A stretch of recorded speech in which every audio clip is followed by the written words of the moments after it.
ہو یا روپیہ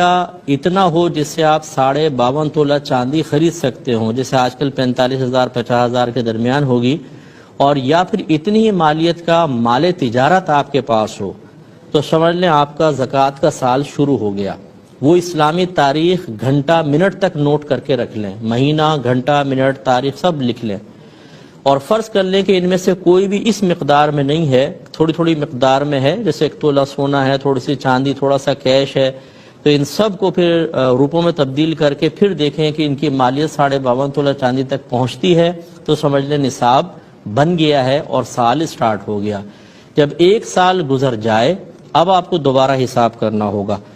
1 سال کے درمیان میں کتنا آیا کتنا گیا اس کا کوئی اعتبار نہیں۔ اگر کوئی آیا ہے اور وہ فرض کر لیں سال کے اختتام سے 1 دن پہلے آیا ہے، تو اسے بھی کل مال کے ساتھ ملا کر اس پر بھی گویا کہ سال گزر گیا، اس پر زکوٰۃ دینی ہوگی۔ اب جب سال کا اختتام ہو جائے، وہی تاریخ وہی مہینہ آ جائے، جیسے آپ نے فرسٹ رمضان کو لکھ لیا کہ میرا نصاب مکمل ہوا، اگلا فرسٹ رمضان آیا تو گویا کہ پورا 1 سال گزر گیا۔ اب آپ کو دیکھنا ہے کتنا سونا ہے، اس کا روپیہ نکال لیں، چاندی، کیش، مال تجارت۔ کیش کے اندر جو ہے وہ پرائز بانڈ بھی آئیں گے، شیئرز آئیں گے، اور کوئی آپ نے ایسی اسکیم میں پیسہ ڈالا ہوا ہے کہ جس میں صرف پیسہ رکھا ہوا ہے اور کچھ نہیں، وہ سب اس میں آئے گا۔ اسی طرح بعض اداروں میں تنخواہ میں سے ڈیڈکشن کی جاتی ہے، وہ رکھا جاتا ہے، اس پہ پھر پروفٹ ملا کر آخر میں دیتے ہیں، وہ سب اس قسم کا مال۔ اسی طرح آپ نے اگر BC دی ہوئی ہے اور آپ کی نکلی نہیں ہے، وہ سب۔ اسی طرح آپ نے کسی کو قرضہ دیا ہوا ہے، اس کو بھی یہاں پہ شمار کریں گے۔ آپ نے کوئی مال بیچا ہوا ہے، اس کی پیمنٹ ابھی آپ کے پاس نہیں آئی ہے، اسے بھی لکھیں گے۔ جتنا مال تجارت ہے، مثلا آپ نے کوئی دکان بیچنے کی نیت سے خریدی تھی، کوئی پلاٹ تھا، کوئی گھر تھا، اس کی موجودہ مارکیٹ ویلیو نکلوائیں، 2-3 پراپرٹی ڈیلر سے نکلوا لیں، اوسط جو قیمت ہو وہ اس میں ایڈ کر دیں، اس کا ٹوٹل نکال لیں۔ ٹوٹل نکالنے کے بعد دیکھیں کہ آپ کے اوپر اگر کسی کا قرضہ ہے اور فوری طور پہ آپ کو ادا کرنا ہے، جیسے اس مہینے کی BC ہے، یا کوئی انسٹالمنٹ بھرنی ہے، یا بینک کو کوئی پیمنٹ دینی ہے، یا آپ نے کوئی مکان خریدنا تھا اس کی پیمنٹ دینی ہے، یا گھر کے کوئی ذاتی استعمال کے لیے، گھر کے اخراجات کے لیے آپ نے کچھ مال مختص کرنا تھا، وہ اگلے مہینے میں یوز ہوگا، ان سب کو اس میں سے مائنس کر دیں۔ اب جو باقی بچے اس کو 40 سے ڈیوائیڈ کر دیجئے گا، 40 سے تقسیم کر دیجئے گا، جو اماؤنٹ آئے گا وہ آپ کی زکوٰۃ ہوگی۔ مختصر وقت میں اتنا ہی بتا سکتا ہوں، اور کوئی کویسچن ہو تو پھر آپ اس میں ضرور کر لیجئے گا۔ 2 بہنوں نے کویسچن کیا تھا، الگ الگ تھیں۔ ایک نے کہا کہ میں پیگننٹ ہوں اور ابھی رمضان آ رہا ہے، تو کیا میں روزہ رکھوں یا میں چھوڑ کر فدیہ ادا کر دوں؟ دیکھیں، مسئلہ یہ ہے کہ حالت حمل میں بھی روزہ رکھنا اسی طرح فرض ہے جیسے غیر حاملہ کسی خاتون کو روزہ رکھنا لازم ہوتا ہے۔ لیکن اس میں یہ ضرور ہے کہ اگر فرض کر لیں کہ آپ کے لیے یہ روزہ نقصان کا باعث بنتا ہے یا بچے کے لیے نقصان کا باعث بنتا ہے، تو پھر آپ کو رعایت ملے گی۔ اور اس کا کیسے پتہ چلے گا کہ یہ روزہ رکھنا باعث نقصان ہوگا کہ نہیں ہوگا؟ اس کے 3 ذرائع ہیں، ان میں سے کوئی ایک ذریعہ ضرور ہونا چاہیے کہ یا تو کسی ماہر ترین ڈاکٹر نے یہ کہا ہو کہ آپ کی صحت اس بات کی متحمل نہیں ہو سکتی کہ آپ روزہ رکھیں، یا آپ تو روزہ کر لیں گی لیکن بچے پہ بہت ہی منفی اثرات مرتب ہوں گے۔ ایسی صورت میں ڈاکٹر کا مشورہ قبول کرتے ہوئے ہماری بہن روزہ چھوڑ سکتی ہیں۔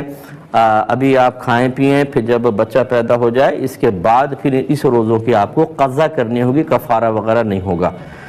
دوسرا یہ کہ کوئی سابقہ زندگی کا تجربہ ہو، پہلے کبھی آپ پیگننٹ تھیں، حالت روزہ میں آپ گئیں اور پھر اس میں بہت زیادہ آپ کو نقصان ہوا، آکسیجن کی کمی ہو گئی، پانی کی کمی ہو گئی، دیگر مسائل ہوئے اور بہت ہی مسائل ہو گئے تھے، تو وہ سابقہ تجربہ آپ کے لیے اس رمضان بھی ایک دلیل بن سکتا ہے اور آپ روزہ چھوڑ دیں کیونکہ پہلے آپ کی حالت بگڑی تھی۔ یا تیسری چیز ہوتی ہے، دونوں پہلے کے نہ ہوں تو موجودہ مشاہدہ،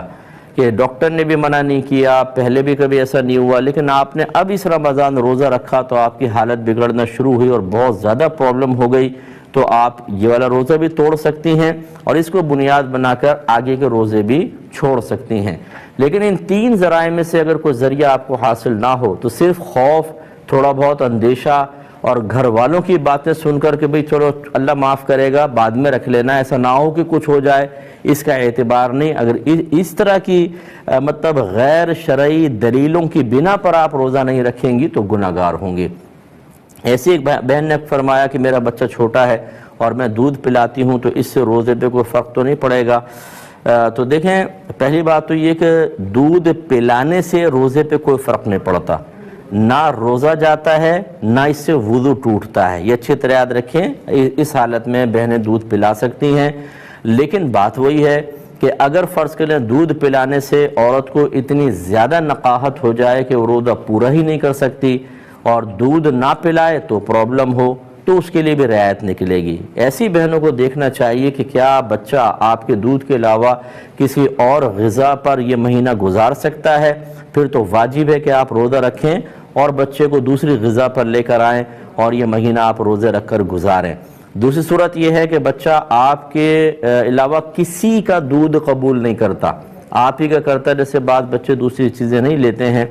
ایسی صورت میں اب وہی غور کرنا ہوگا، وہ جو میں نے پہلے بتایا کہ کسی ڈاکٹر سے مشورہ کریں کہ دودھ پلا کے کمزوری تو نہیں ہو جائے گی مجھے، یا پھر سابق زندگی کا تجربہ یا موجودہ مشاہدے کو دلیل بنائیں کہ آپ نے دودھ پلایا اور روزہ پورا کرنا مشکل ہو گیا اور پرابلم کریٹ ہوئی۔ اگر ان تین میں سے ذریعے میں سے کوئی ایک چیز ثابت ہوتی ہے تو پھر آپ کے لیے مطلب دودھ پلائیں اور روزہ چھوڑ دیں، لیکن اگر ایسا نہیں ہے تو پھر آپ روزہ رکھیں اور دودھ پلاتی رہیں اور روزوں کو کمپلیٹ کریں۔ یہ جو ہے نے فدیہ کا پوچھا تھا، فدیہ دیکھیں جب تک انسان چاہے ابھی چاہے مستقبل میں روزہ رکھ سکتا ہے، فدیہ نہیں دے سکتا۔ ایسی بہنیں جو ان حالتوں میں ہیں وہ روزہ چھوڑیں، بعد میں روزے کی قضا رکھیں گی، فدیہ سے کام نہیں چلے گا۔